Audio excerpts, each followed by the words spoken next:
ஜனவரி 7 மற்றும் 8ஆம் தேதி உலக முதலீட்டாளர்கள் மாநாடு சென்னையில் நடக்கிறது. 30க்கும் மேற்பட்ட நாடுகளில் இருந்து 100க்கும் அதிகமான வளரும் முதலீட்டாளர்கள் பங்கேற்பதற்கான வாய்ப்பை தமிழ்நாடு வழங்குகிறது. வர விரும்புவோர் கீழே குறிப்பிட்டுள்ள இணையதளத்தில் பதிவு செய்யவும்.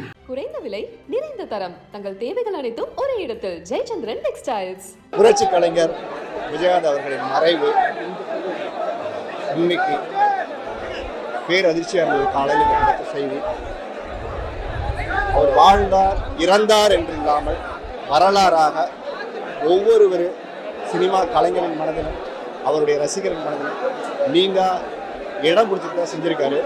எனக்கு இன்னும் ஞாபகம் இருக்குது, நான் சின்ன வயசில் பழனியில் ஷூட்டிங் வந்திருக்கும் போது நான் எங்கள் அண்ணன் எல்லாம் அவரை பார்க்க ரூமுக்குள்ளே போகும்போது என்னை பக்கத்தில் இழுத்து என்னோட நெஞ்சு பாக்கெட்டில் வந்து ஒரு வயிற்றில் ஒரு பாக்கெட் இருந்தது, அதை அப்படியே கையில் பிடிச்சி இழுத்து என்னை பக்கத்தில் இழுத்துக்கிட்டு கையை உள்ளே விட்டுட்டு என்ன ஒன்றுமே இல்லை அப்படின்னு சொல்லி கேட்டார்.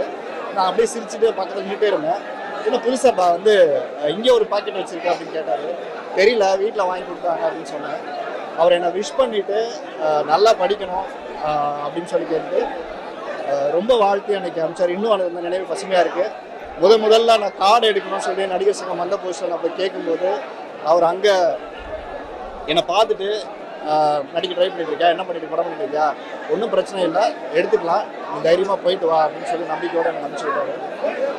இன்னைக்கு அவர்னால படித்தவங்க எத்தனையோ ஆயிரம் மக்கள் இன்னைக்கு அவர் நிறைய பேர் படிக்க வச்சுருக்காங்க. நேற்று கூட சந்திக்கும் போது நிறைய பேரை ஷேர் பண்ணுறாங்க.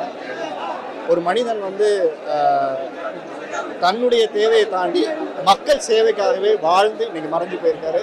அது தமிழ் திரையுலகத்திலும் சரி, நடிகர் சங்க பிரச்சனையிலும் சரி, பொதுமக்களுக்கும் சரி, அவர் சாகிற வரைக்கும் நான் இந்த மக்களுக்காக தான் சாவேன் அப்படின்னு சொன்னார்.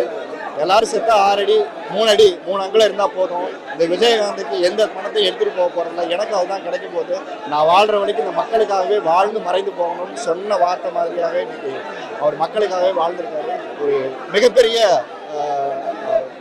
துயரம் இந்த செய்தி காலையில் கேட்டது எல்லாருக்குமே இன்னும் நம்ப முடியல.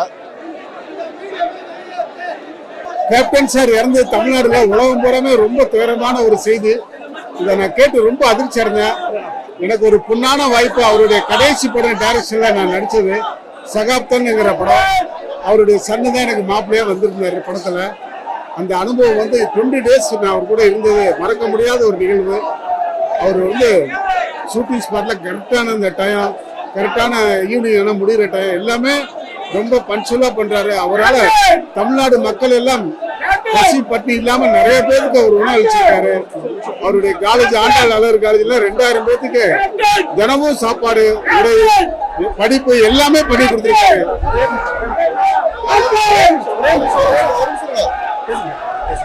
அவருடைய இந்த இழப்பை வந்து என்னால ரசிகமான இருந்தாலும் சரி, தாய்மாரா இருந்தாலும் சரி, தமிழ்நாடு மக்களுக்கு இன்னைக்கு வந்து ஒரு துயரமான ஒரு நிகழ்ச்சி.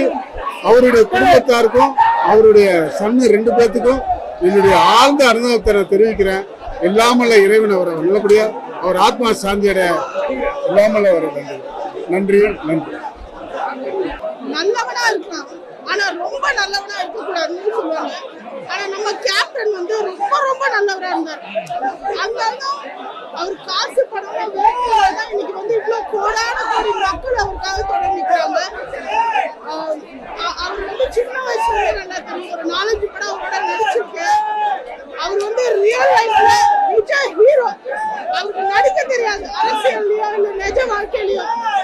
அவரோட ஆசை நிறைவேறாம அவர் போயிட்டாருன்னு நினைக்கும் போது ரொம்ப வருத்தமா இருக்கு. இவ்வளவு நல்லவருக்கு இவ்வளவு சீக்கிரம் இது நடந்திருக்கவே கூடாது. ஏழைகளோட சாமி சரிஞ்சிருச்சுன்னு நான் நினைக்கிறேன். அவரை இனிமே நம்ம பார்க்கவே முடியாதுன்னு நினைக்கும் போது ரொம்ப கஷ்டமா இருக்கு. ஆனா நம்ம பார்க்கலாம்.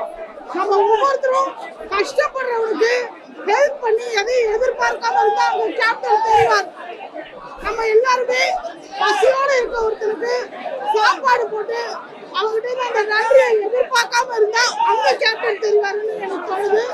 அதனால கேப்டனோட புகழ் வந்து என்னைக்குமே கலைத்துறை இருக்க வரைக்கும் வாழுன்றதுதான் உண்மை.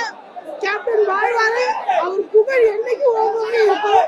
நம்ம பண்ண வேண்டியது எல்லாமே அவரோட குடும்பத்துக்காகவும் அவங்களோட நண்பர்கள், முக்கியமா ராதாரவி அண்ணா, வாகை சந்திரசேகர் அண்ணா, தியாகம் அண்ணா, அந்த மாதிரி அவரோட க்ளோஸ் ஃப்ரெண்ட்ஸும் அவரோட ஃபேன்ஸும் அவரோட தொண்டர்களும் தொண்டர்கள் எல்லாருக்கும் இந்த நேரத்துல அவர் சக்தியை தரணும்னு வேண்டியதுதான். நன்றி. நாங்க 2 பேரும் சின்ன வயசுல இருந்து நடிச்சிட்டு இருக்கோம். நான் சின்ன வயசுல இருந்து நடிச்சிருக்கேன். அண்ணனோட ஒரு 5-6 படம் நான் நடிச்சிருக்கேன். என் வீடு மன்னாரப்பேட்டை. என் வீட்டுல வந்து யாரும் கார்ல என்ன டிராப் பண்ண மாட்டாங்க. அதனால நடிகர் சங்கத்தை விட்டுட்டு போயிடுவாங்க. ஒரு நாள் நான் குழுல இருக்கும்போது அண்ணன் வந்து என்னை கூப்பிட்டு, எங்கடா உன் வீடு? நான் மன்னாரப்பேட்டில் இருக்கேன் அப்படின்னா, டேய் அந்த ரூம் தாங்கடா, இனிமே வந்தா ஒரு ரூம்ல தாண்டா இருக்கணும், ஏசிய போட சொன்னேன். ஒரே மனுஷன் கேப்டன் மட்டும்தான், கேப்டன் மட்டும்தான். அந்த நல்ல மனுஷனுக்கு இப்படி ஒரு விதியா? இது வயசே கிடையாது, இது வயசே கிடையாது. அவர் நல்லா இருக்கணும், அவர் நல்லா இருந்திருக்கணும், நல்லா இருந்திருக்கும். எவ்வளவு பேருக்கு ஒரு சின்ன நடிகர்ல இருந்து ஒரு ஜூனியர் ஆர்டிஸ்ட்ல இருந்து ஸ்டண்ட்ல இருந்து எல்லாருக்குமே அவர் வந்து அவ்வளவு மரியாதை கொடுத்து அவ்வளவு எல்லா நல்ல விஷயங்களும் செஞ்சிருந்தாரு.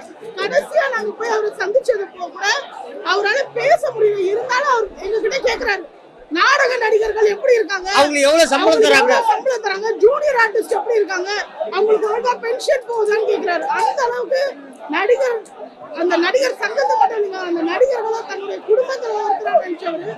அந்த நல்ல மனுஷன் தர்மம் தலைக்காகல அப்படின்னு தோணும். எல்லாருக்கும் சமமான சாப்பாடு. இவர் என்ன சாப்பிடுறாரோ அதே தான் எல்லாம் சாப்பிட்டார். உண்மையாலுமே அவர் வந்து அவர் ஏன் கடவுள் கூட்டு போயிட்டாரு.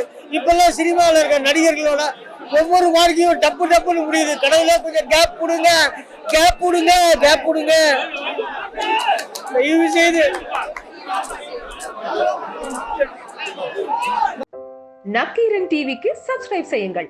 உங்கள் ஆதரவே எங்கள் பலம். ஆசிரியர்களுக்கு நண்பனாகவும் மாணவர்களுக்கு ஆசானாகவும் திகழும் தேர்வு வழிகாட்டி. ஒவ்வொரு பாடத்திற்கும் அனுபவமிக்க ஆசிரியர்களின் துல்லியமான தெளிவான விடைகள். CNC இருக்கு, தேர்வு பயம் எதற்கு? இது தீரன் பப்ளிஷிங் ஹவுஸ் விற்பனை வெளியீடு.